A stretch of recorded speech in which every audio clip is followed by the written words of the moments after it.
Now to the war in Ukraine. Russian forces have confined some Ukrainian units and hundreds of civilians to an industrial corner of a city in eastern Ukraine. Ukrainian troops are fighting to maintain control of Severodonetsk as the U.S. and NATO prepare to announce more military aid for Ukraine.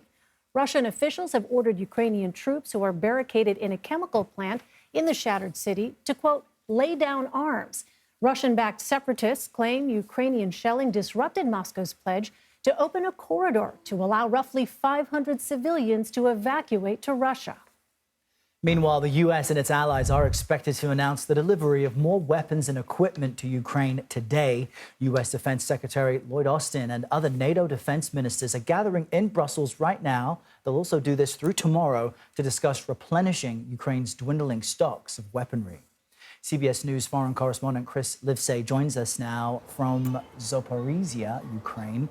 Russian troops closing in on Severodonetsk, as we've been discussing since yesterday. Ukrainian officials pleading for more weaponry. What can we expect from the U.S. in terms of ramping up its aid to the country, Chris?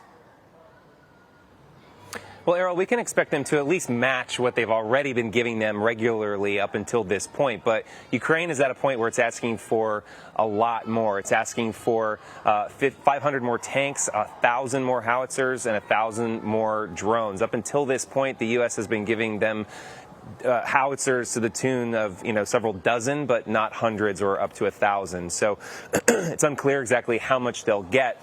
And they're not just asking the United States, as you mentioned, Lloyd Austin speaking with other NATO countries today. Those countries are also expected to pitch in more at this point. The big problem is they're simply running out of not just the Soviet-era weaponry that they have, but the shells for it. So when you send munitions from the United States, they don't necessarily fit with the Soviet weaponry that the Ukrainians have. So when they send howitzers, they got to send the munitions in order to load them as well.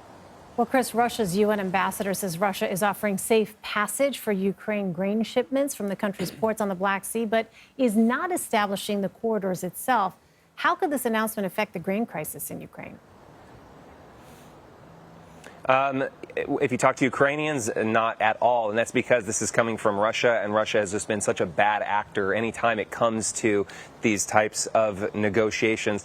Keep in mind, this is the same country that swore up until the day of the invasion that there was no invasion. They swore that those soldiers of theirs on the border with Ukraine were only performing exercises for months and months and months until, of course, they crossed the border and went on to kill tens of thousands of people. They still don't call this a war. So from Ukraine's perspective, there's absolutely no reason to take anything that a representative of Russia takes seriously. And the situation could not be more dire right now because, of course, we're not talking about just Ukraine's food. We're talking about the world's food. Yesterday, the World Food Program announced that it is cutting off aid to 1.7 million people in the impoverished African nation of South Sudan. And they've said this is not limited to that country, that millions of people around the world are going to starve as a result of Russia's blockade on the Black Sea of Ukraine's ports and also attacking Ukraine's food and water supply. So this is hardly